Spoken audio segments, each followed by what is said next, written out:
Bismillahirrahmanirrahim. Alhamdulillahilladzi hadana littiba'il kitab was sunnah. Wassalatu wassalamu ala sayyidina Muhammadin khairil bariyah wa ala alihi wa ashabihi wa man tabi'a tariqul hidayah. Amma ba'd. Kemarin sudah saya jelaskan ketika kita ke Madinah dianjurkan kita niat ziarah ana ing ngarsane Rasulullah Muhammad sallallahu alaihi wasallam. Karena apa? Karena ziarah ana ing ngarsane Rasulullah itu ciri khase kita tindak menuju Madinah. Bukan berarti ketika kita niat ziarah ana ing ngarsane Rasulillah terus ninggalke salat arba'in, enggak.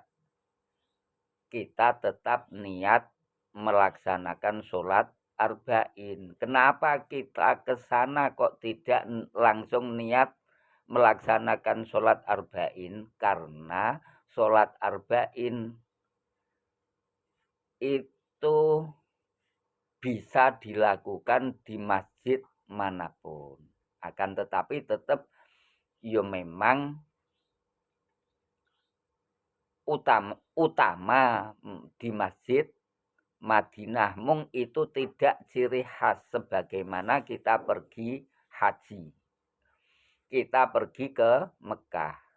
Tentunya kan tidak kita niati ke sana untuk melaksanakan arba'in, apa enggak boleh? Boleh, juga lebih baik melaksanakan arba'in di Masjidil Haram. Akan tetapi ciri khasnya Masjidil Haram itu haji dan umroh. Sehingga ketika kita pergi ke Mekah Mukarramah, niatnya tentu untuk melaksanakan ibadah haji maupun umroh. Sekalipun ketika melaksanakan haji maupun umroh sebelum atau sesudahnya, kita tetap dianjurkan melaksanakan sholat arba'in. Ngoten dados gadah cirine piyambak. Kemudian kemarin sudah saya singgung sebagian tentang makom-makom mustajabah. Ngoten nggih. Kalau saya nyimpulkan dari kitab manasik hajinya Imam Ghazali, makom mustajabah yang ada di Madinah itu kalau kita klasifikasi, kalau kita kelompokkan itu ada 3. Sebelum masuk Madinah, di dalam kota Madinah, dalam arti di Masjid Nabawi, dan di Madinah tapi di luar Masjid Nabawi. Niku ono makom mustajabah. Di antara yang di luar masjid, di luar kota Madinah, kemarin sudah saya singgung, ketika mau masuk Madinah, kita melihat kota Madinah dari kejauhan. Pada saat kita melihat kota Madinah dari kejauhan, pada saat itu juga kita diberi makom, diberi kesempatan berdoa yang diyakini itu mustajabah. Jadi ketika kita pertama kali melihat kota Madinah dari kejauhan, pada saat itu kita mendapatkan makom mustajabah. Kemarin sudah diterangkan doanya. Nomor 2, ketika mau masuk Madinah. Jadi setelah sampai di batas kota, kita sampai di batas kota dari luar Madinah mau masuk Madinah ada batas kota. Di batas kota itu juga termasuk makom mustajabah. Itu dua tempat yang di luar Madinah. Kemudian kelompok yang kedua di dalam Masjid Nabawi. Nah, di dalam Masjid Nabawi ini juga kemarin sudah saya jelaskan. Secara umum semua Masjid Nabawi lebih diutamakan yang sebelum ada pelebaran. Itu semua makom mustajabah. Sebab opo sholatun fi masjidi hadza khairum min alfi sholatin fi masiwahu ilal masjidal haram. Lebih khusus ngoten nggih, lebih khusus lagi di Raudhah karena Raudhah ini juga masih di lingkungan dalam Masjid Nabawi.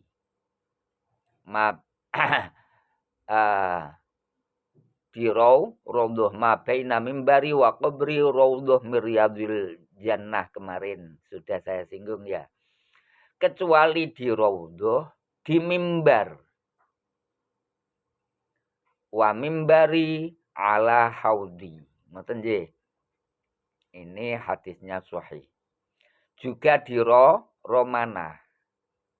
Wa yustahabbu ayyadu aliyat ala Romanah kemarin juga sudah as-sufla allati kana Rasulullah sallallahu alaihi wasallam yad'u yadahu 'alaiha 'indal khutbah.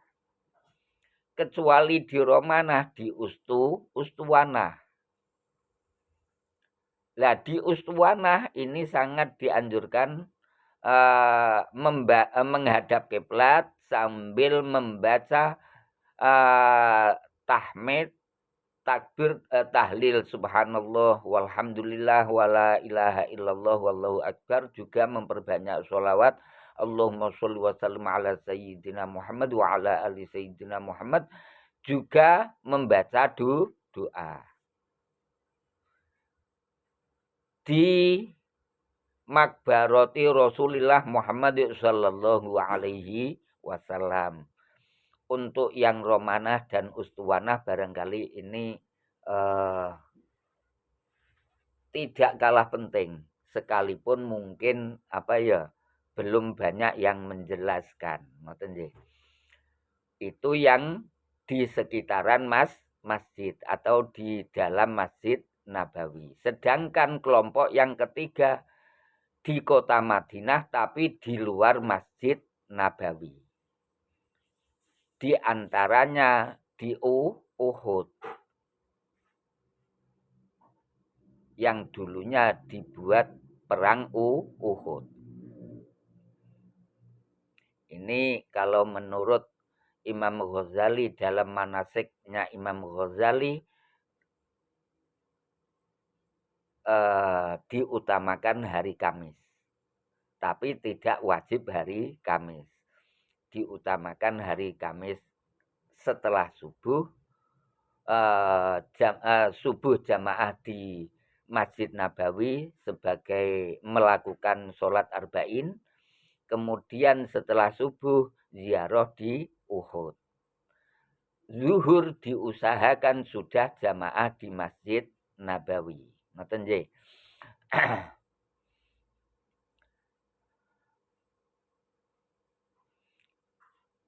Juga ziarah di Baqi.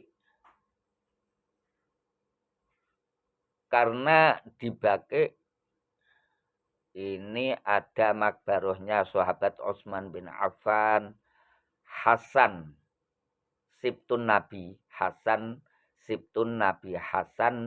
cucune Kanjeng Nabi, putrane sahabat Ali lan Sayyidah Fatimah. Ali bin Husain berarti buyute Kanjeng Nabi. Muhammad bin Ali Soho Ja'far bin Muhammad. Juga sholat di Masjid Fatimah. Sekaligus ziarah ana ing makbarohe Sofiyah. Sofiyah niku bulike Kanjeng Nabi Muhammad. Ammati Rasulillah sallallahu alaihi wasallam uga ten mriku wonten Sayyid Ibrahim putrane Kanjeng Nabi Muhammad sallallahu alaihi wasallam. Juga di Masjid Quba. Kalau di Masjid Quba menurut Imam Ghazali dalam manasiknya dianjurkan hari Sabtu. Di Masjid Quba ada keistimewaan sebagaimana dawuhe Kanjeng Nabi anna Rasulullah sallallahu alaihi wasallam qala man kharaja min baitihi hatta ya'tiya masjida Quba wa yusolliya fihi kana lahu adlu umrah. Rawahun Nasa'i wa Ibnu Majah bi isnadin shahihin. Jadi salat berjamaah di Masjid Quba diberi pahala Allah Subhanahu wa taala melaksanakan umroh. Jadi berarti nggih. Ingkang salajengipun ugi wonten Masjid Fatah. Masjid Fatah niku ning Khandaq dikon wa Khandaq. Juga wasairul masajid wal masyahid. Begitu juga di masjid-masjid sekitar Madinah. Tempat masyahid, tempat keramate kota Madinah yang menurut Imam Ghazali mencapai 30 tempat. 30 tempat. Mboten kalah penting lan iki rahasia, ora kowe rak tak dudaya. Iya. Jenengan sering krungu cerita ana wong tindak haji wektu mangkat metu ka omah gerah. Tekan kono mari. Nah iki tak kei rahasiane. Nek pengen mari wektu ning Madinah. Wektu ning Madinah. Sempatno mampir ning Sumur Pitu. Mulakno kadang Kiai Jawa nek pengen waras adus ning Sumur Pitu mungkin niki itibak karo iki. Mung ning Sumur Pitu Madinah iki ana keistimewaan sing luar biasa sing iso dienggo nyembuhke segala macam penyakit. Ini menunjukkan bahwa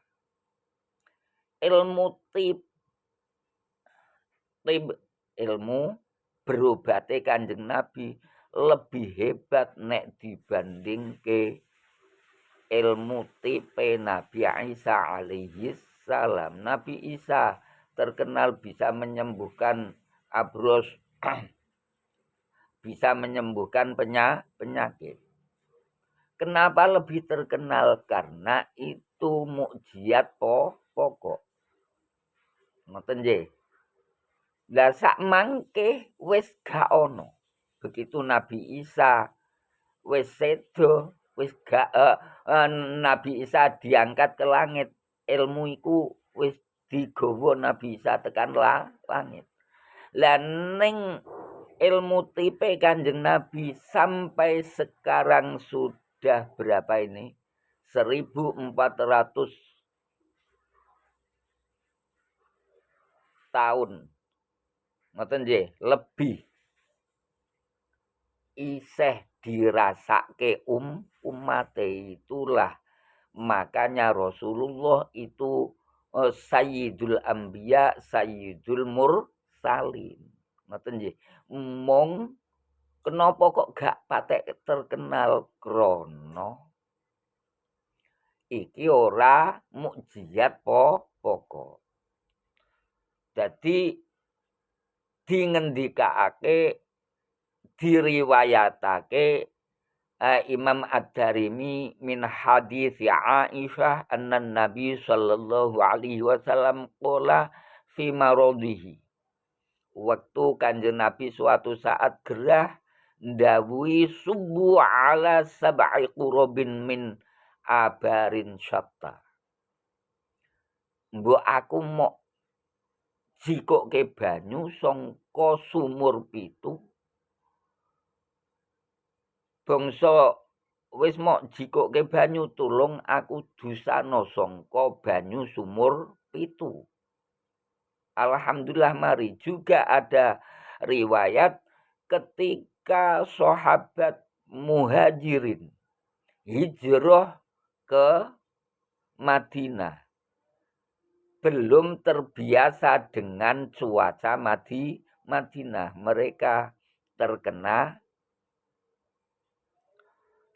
apa? Demam. Rasulullah pinarak ning salah satu sumur wa fi riwayatin sumur busok. Kemudian Rasulullah ambil wudu juga minum, kemudian apa ngidoni sumur iki. Ya mestine karo didongani. Alhamdulillah mari. Iki nak ra kowe gak tak kandhani. Lah dene sumur 7 iku diantarane Bi'ru Arisa. Itu masing-masing ada keistimewaan ya. Neng apa neng manasike Imam Ghazali. Bi'ruha. Bi'ru rumah. Bi'ru ghors. Bi'ru bidoah.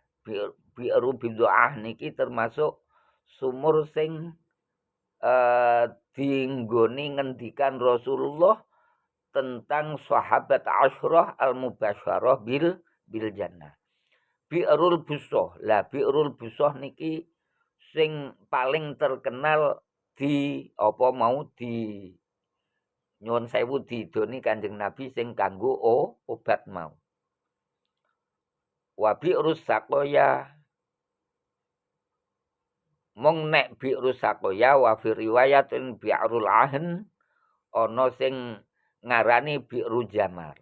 Jadi bi'rus saqoya niki gadah nama ana saqoya, ana bi'rul ahn, ana bi'ru jamar. Sehingga kita dianjurkan untuk mengambil wudu, untuk meminum, sekaligus apa? Dianjurkan niat yashrabu minha kuwi mau tolaban lisyifa. Menurut Imam Ghazali, tolaban lisyifa. Kecuali tolaban lisyifa, kita mencari obat tabarrukan bin Nabi Muhammad sallallahu alaihi wasallam, karena setiap tempat Nabi pernah mengambil wudu, mengambil minum, termasuk apa mendoakan. Ngoten nggih. Sebagaimana hadis yang sudah saya terangkan tadi, wa qad rawa ad-Darimi min hadis Aisyah anna Nabi sallallahu alaihi wasallam qala fi maradhihi subbu alayya sab'a qurabin min abarin syatta. Semoga ada manfaatnya. Terus barangkali ketika berangkat saudara kita, tetangga kita mempunyai apa sedang sakit, bisa kita ambilkan. Ngoten nggih. mung dalam benak hatinya tetap menjaga wong iki makam tempat-tempat karomah iki biasane makhluk-makhluk sing tidak kelihatan juga dalam arti yo jin muslim itu banyak di sana sehingga ya tetap menjaga sopan santun. Kita ambilkan, kita doakan, kita minta syafaatnya Rasulullah Muhammad sallallahu alaihi wasallam, kemudian diminumkan pada saudara kita yang sakit. Tolaban li syifa insyaallah. Insyaallah. Bahasa sopane insyaallah. Bahasa sing mantep yakin mari. Iki gak kowe gak tak kandhani. Muga-muga ana manfaate. Tur muga-muga diberi kesempatan sehingga kita bisa melaksanakan ziarah di makbarahnya Rasulullah Muhammad sallallahu alaihi wasallam dan ziarah di tempat-tempat masyahid dan masajid tersebut sehingga semoga apa yang kita inginkan dikabulkan Allah Subhanahu wa taala. Cita-cita yang paling umum tapi menyeluruh ya sebagaimana yang diajarkan Al-Qur'an, Rabbana atina fid dunya hasanah. Fid dunya hasanah kuwi nek cara kitab-kitab tafsir ekonomine lancar, putra-putrine solih solihah, zuriyah thayyibah, mulazamatil ibadah lho. Cara cah nome no sugih, urip kaya raya, mati masuk surga. Cara kasarane ngono. Lah bahasane Quran, Rabbana atina fid dunya hasanah wa fil akhirati hasanah wa qina adzabannar. Sepindah walih muga-muga ana manfaate lan muga-muga diberi kesempatan sehingga bisa menyelesaikan mempelajari manasiknya Imam Ghazali sampai selesai dan pada akhirnya kita bisa mencapai hajjan mabruro, sa'yan masykuro, dzamban maghfuro, wa tijaratan lan tabur. Amin ya rabbal alamin. Wabillahi taufiq wal hidayah wal afu minkum. Assalamualaikum warahmatullahi wabarakatuh.